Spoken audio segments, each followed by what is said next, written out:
Assalamualaikum warahmatullahi wabarakatuh. Ibu sekalian, sebelumnya perkenalkan dengan saya Dr. Gigi Sekar yang bertugas di klinik Amal Sehat.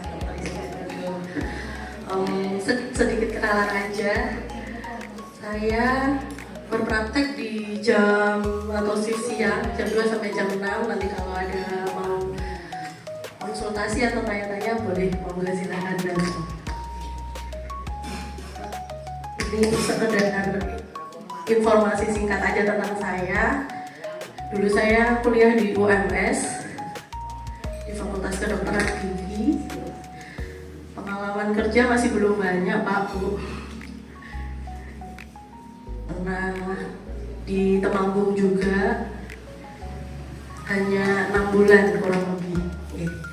Begitu, materi yang terus meningkat, terutama jika hipertensi tersebut tidak terkontrol atau tidak diimbangi dengan pola hidup yang sehat, dan mungkin perlu adanya konsumsi obat-obatan untuk hipertensi. Bisa mempengaruhi atau memperberat hipertensinya sehingga sulit untuk turun. Jadi waktu kontrol seperti itu biasanya nanti kondisinya masih tetap tinggi.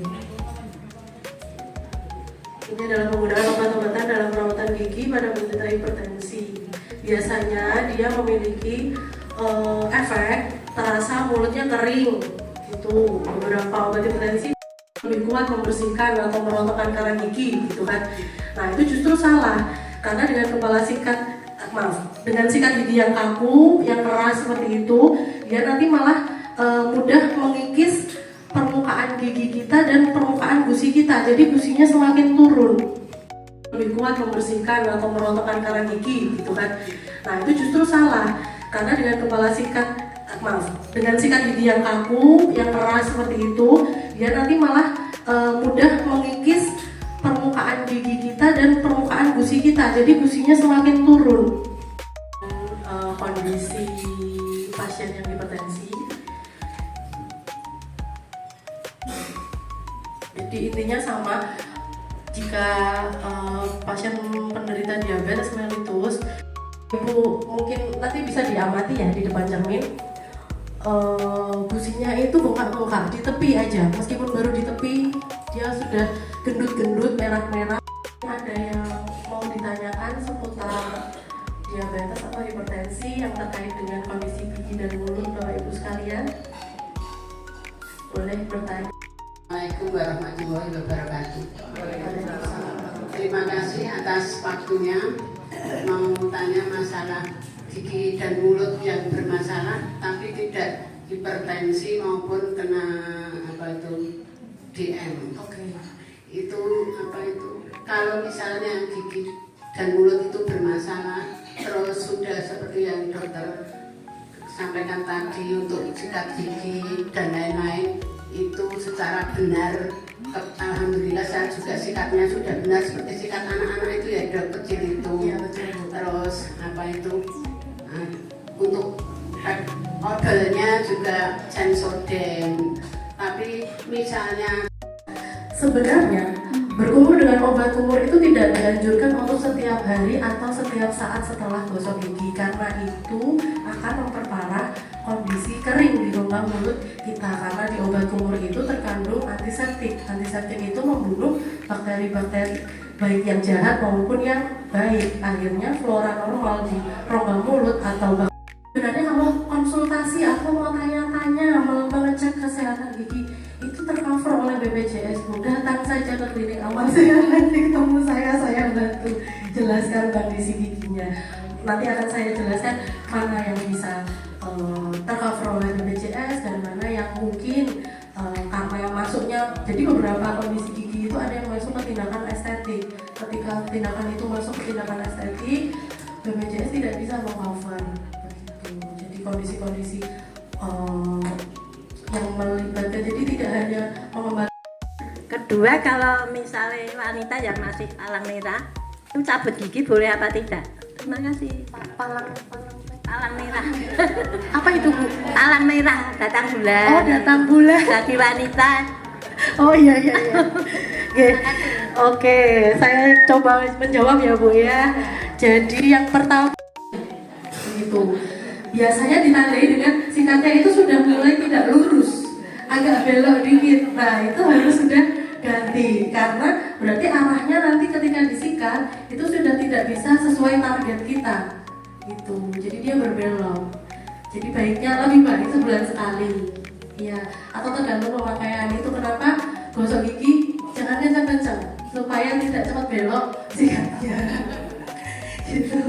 Jadi sikat gigi itu tidak perlu semangat Bu, tapi detail semua tersikat, arahnya seperti tadi, tekanannya ringan saja, jangan semangat-semangat.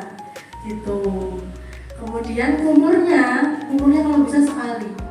Jadi pasta giginya itu sebesar biji jagung kalau untuk orang dewasa, kalau untuk bayi yang sudah mulai tumbuh gigi sampai usia dia giginya sudah mulai banyak, giginya sudah tumbuh semua meskipun masih gigi susu, nanti sudah bisa sebesar biji kacang polong. Jadi lebih kecil dari jagung tapi lebih besar dari beras. Begitu. Yang sudah bisa umur lah intinya. Kalau anaknya sudah bisa umur, itu sudah bisa diberi pasta gigi lebih banyak sebesar biji kacang polong. Begitu. Kalau yang belum bisa umur, pakainya yang sebesar biji beras dulu, biar dia kalau ketelan tidak terlalu banyak zat yang masuk, takutnya nanti ada efek keracunan atau gimana. Karena kan ada kandungan deterjen ya kalau pasta gigi di Indonesia ini kandungan deterjennya masih banyak soal. Di pasien yang masih haid, kalau bisa cabut gigi jangan saat datang bulan, karena takutnya nanti darahnya banyak yang keluar padahal sudah banyak keluar darah juga. Jadi kalau misal berencana cabut gigi, kondisinya satu tidak boleh sakit, tidak boleh ada peradangan, kemudian tidak boleh ada bengkak. Intinya yang sakit-sakit, yang bengkak-bengkak itu jangan terjadi dulu. Jadi misal kok sakit, datang dulu aja ke dokter. Nanti biasanya saya bersihkan dulu giginya, saya beri obat. Karena nanti takutnya tindakan gigi itu kan kadang ada yang sampai butuh waktu lama berdarah-darah atau darahnya keluar terlalu deras, nanti malah bisa kurang darah seperti itu. Jadi nanti malah bisa tiba-tiba lemes pingsan, malah merepotkan diri sendiri. Begitu. Itu ya Bu. Ada yang mau ditanyakan lagi? Oke, Bu Sri Purnama. Sebenarnya saya melihat mangkok yang ada di depan yang sudah siap untuk disantap, rasanya jadi latego. Tapi maafkan, saya ingin bertanya karena butuh bertanya terkait dengan gigi palsu. Kalau seseorang itu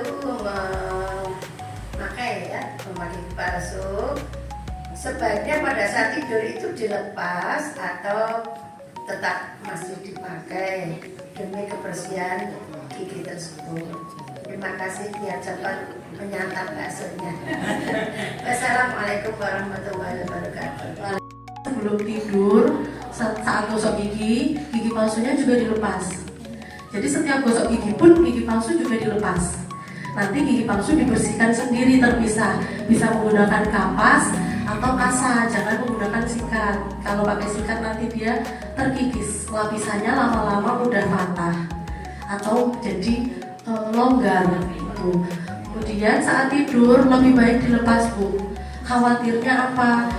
Nauzubillah min dzalik, jika terjadi misal mimpi buruk atau kita lagi mimpi buruk atau kaget dan lain sebagainya, takutnya giginya lepas, bisa tertelan. Kalau yang lepas gigi palsunya masih kecil-kecil kan sangat bahaya ya. Begitu.